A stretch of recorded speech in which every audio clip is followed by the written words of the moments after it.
For these next few demonstrations, I'm going to have the camera zoomed in quite a bit because it's very detailed. It's very important you get these cut correctly. So what we're going to do is cut a miter. So what I've done is I've moved the saw from 0 to 45 degrees. Now I'm right-handed, so I turn it to the right. I'm going to demonstrate for a right-handed person. If you're left-handed, it'll work either way, but there are some keys that you need to know. The big flat side, not the side that has the decorative edge, but the flattest side here always goes away from you here, and I'm going to hold it with my left hand. Now the laser is showing me where I'm going to cut. This is 3 inches longer than I actually need, so I'm just trimming off one end, enough to make it sharp on the end. Now as I put that down, if you can see the lasers there, if you're cutting here, you're not cutting enough. You need to actually hit the corner, so make sure it's there. And then we just trim it off. So hold it tight and take your time on the cut. You want a nice sharp end when you're done. Okay, there's the piece I cut off. And as you can see, it's nice and sharp. Let's get it a little bit focused there. So this should be sharp. I've cut it all the way off right here, so that's a sharp corner. All right, so that is the left side. Now I'm going to make another one the same. That'll be the front. Same cut, okay, right there, just enough to cut off the end. Okay, now the front's going to need a miter on both ends, but I don't know where to cut it yet, but we'll get to that in a second. Now the last one, I have 2 lefts, I need a right, so I need to cut the other end off. So instead of wheeling this over to the other 45, all you have to do is flip it upside down. Now my decorative edge is here on the bottom, but still the big flat side here is away from me. It's still the same setup in that sense. So there's my laser, there's my cut. So now I have a left, and a right. And now we're going to mark them, come back to the saw, and cut them again. So here's how you put them on just to mark them. So we haven't cut them to length yet. Take your pieces. There's one cut end. That's a right. Here's another cut end. That's a left. Then the last one goes in the front, right there. Now if you look close, I'll turn this a little bit, you can see that those miters line up perfectly. Nice and sharp. They both mate together without a gap.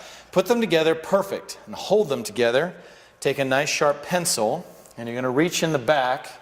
You're going to mark here along the back edge. Whatever's sticking out on this side, I'm marking that along the back edge of the nightstand. Make the same mark on this side right here. This is sticking out and I'm drawing a line all the way from the bottom to the top. Do not mark the top here. It will do absolutely no good. You need to see the back. All right? I pull this off and I mark it F for front because this one looks a lot like the left side and I don't want to mistake them. And I lay it aside on the top. Now this one, I have the same issue. It sticks out. I don't know where to cut it. So I steal the right sides just so I have that miter, mate them together perfect. And now I do the same mark right here in the back. And that's where the mark is. Now these two get cut straight off. And the front gets another miter. So let's go back to the chop saw, cut them to length, and then we can put them on with a nail gun.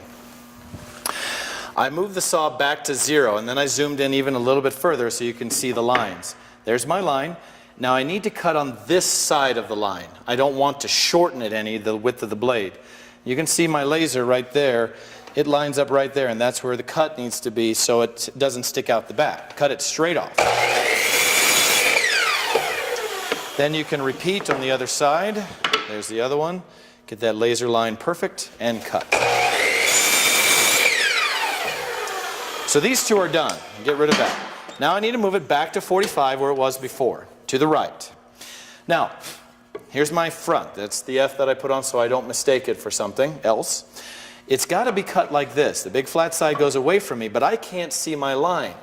So I take this line, it's right here, and I mark around this end. So I just draw it there. It extends around. Now I can see where to cut. I have to cut on the outside of the line, on this side here.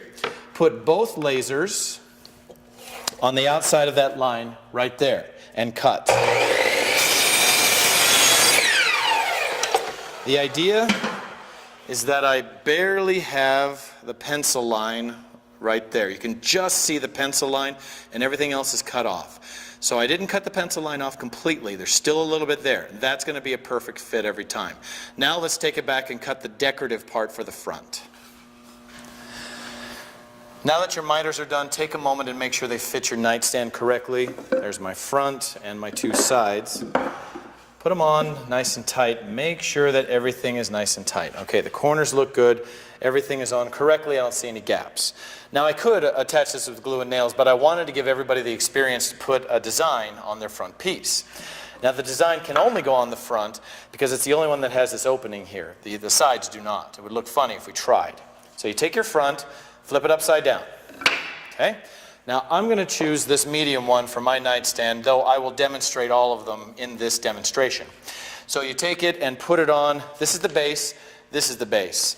It has boards all the way around it, so it fits in it. You've put it all the way in, and the distance from here to here needs to be the same from here to here. So I need to move it down just a little bit, center it. So the gap is the same. It's pretty close. And eyeballing it is as close as you have to get. There's two screws in here sticking out, and they actually dig into your board, so I could pick it up and my board stays with it. That's going to be handy for the next step with a shaper. Take a pencil and trace it. Make it nice and dark so you can see it without any problem. There. Okay? No matter which design you're choosing, this will be the same. You put it on, center it, trace it with a pencil. Now we're going to take it to the bandsaw. Now while at the bandsaw, I'm going to show you how to cut all four of them, and then you pick the one that you want. Here at the bandsaw, you want to make sure to cut them off of the line. It means away from it. Leave the line there, because the next step we're going to come back and shave it with a shaper.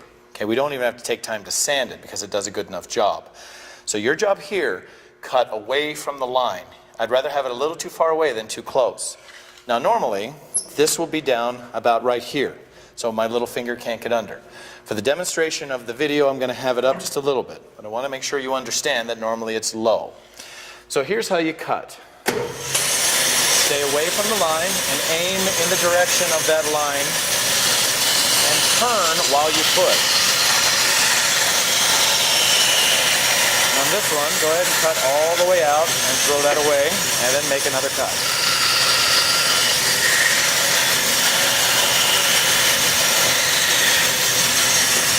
And you can see on there how far away from the line I actually am. I made sure that I'm far enough away, there's plenty of room. Now let's try another one. This one I can cut out in a couple, so I'll only do half of it. You've got to push forward. You can't just stop and turn. Cut all the way out. And then cut around. If I get too close, you can always stop and back out. So if I get too close to the line here, stop, back up, recut. I'm too close, back up, recut, and cut out. And then you would cut that one there. So it doesn't matter. These little cuts here don't make a bit of difference as long as I don't cross the line. Now another one. Now in this one, I actually end up aiming upward. So I need a relief cut in the middle. That's the medium one. So I do a relief cut up to the middle. Now I can go ahead and cut like the rest of them. Let's get a little closer. There we go. Stay away from that line, cut all the way up to there, and that falls off. Now I reverse it and cut the other way as well.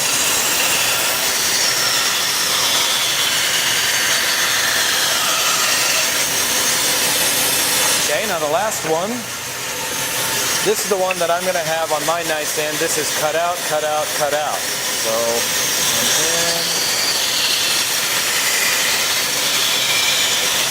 all the way out, and you're going to just do it 3 times.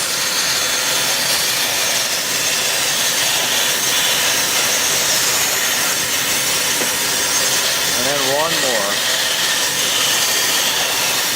This is the pattern that I'll be using. Now I need it in the back for this shaper. We're at the big round shaper table. This one is the flush trim bit. It's exactly like the one we use for your face frame, only much, much bigger. This has a bearing on top that spins freely of the blade.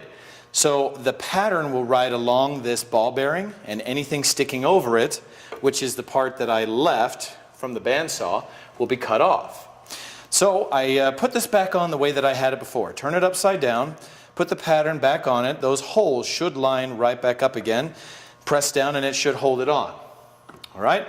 So we turn it on and we're going to run from the right to the left and run along this bearing going in and out. Now this little grain here likes to break off, so be very careful to take your time. Go really slow as you go along this. Push it all the way in and you're holding it down nice and tight. A loose grip will make it rattle and it will break. Pieces will break off. So once you've got it all set, hold on to the top and go from your right to your left. It looks just like this. Push it in.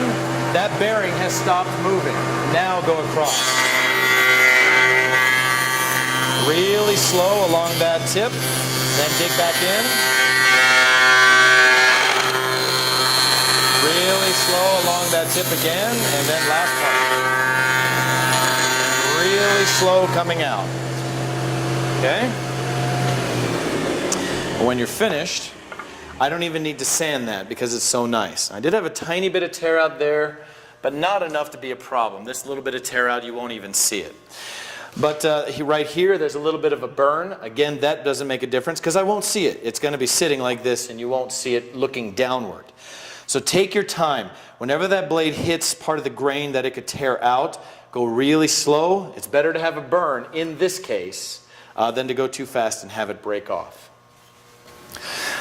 Now it's time to attach these pieces to your nightstand. Now it's best to do it with your nightstand sitting upright, because if it's on its back, this could be a little high or a little low and it won't look right or it'll still wobble. Our goal here is to take this wobble out. There's a little bit of wobble, not bad. Some of yours may have worse, but this will get rid of it. You always want to put the front one on first and then put the sides on after that. It doesn't matter the order for the sides, but get this one lined up perfect. Now remember, there is nothing here to glue. So I can only glue across here, across the top, and down. So I'm going to glue here, across the top, and then down. And that's it. That's the only place that it will actually attach. If you glue all along here, it'll just drip down onto the table and be a mess. So put it in place. Make sure it's in the right spot. This is your one chance to line it up and get it right there, right there. Now again, I have nothing to nail to here. I can only nail into this piece, this style. So I shoot twice. Once there, and same on the other side. There. The front is in. If I try to shoot here, you'll miss. It'll aim down and you'll miss the piece. Now the sides, you can't miss. So put a bead of glue and put some right where the miters meet as well. That'll strengthen it a lot. Put it on the side. Let me turn that a little. And pick where you want to shoot. 3 shots is all it takes. One there, there, and there. And it's on. You can't miss. Same on the other side. Grab that piece. Put a nice big line of glue down the middle. Notice that I stay away from the edge, and I do that so that when it squeezes in, it doesn't pop out the top. I don't want glue squeeze out. That has to be cleaned up.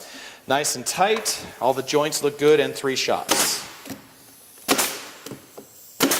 And now there's no wobble. It doesn't wobble a bit. It's nice and steady.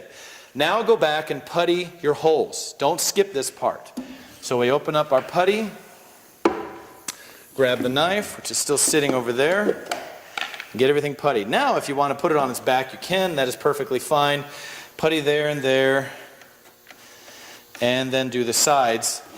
If you have any gaps here on the side, I find it easier to use your finger. Use your finger to kind of scrape it in there. The knife doesn't do as good a job, especially on this round area. Okay, right there. And pull off as much putty as you can. Now if you want, if you don't have a knife, you can even do the rest of them by hand. It's completely up to you. It works fine. But putty all these up so that you can't see them, and then we'll sand them off later. Now do not putty here along where this board touches this one. It doesn't look good. A lot of people think, well, there's a little bit of a gap. I can see it. It doesn't look good. Let's putty it up. It looks like caulk, like you're caulking it and hiding it.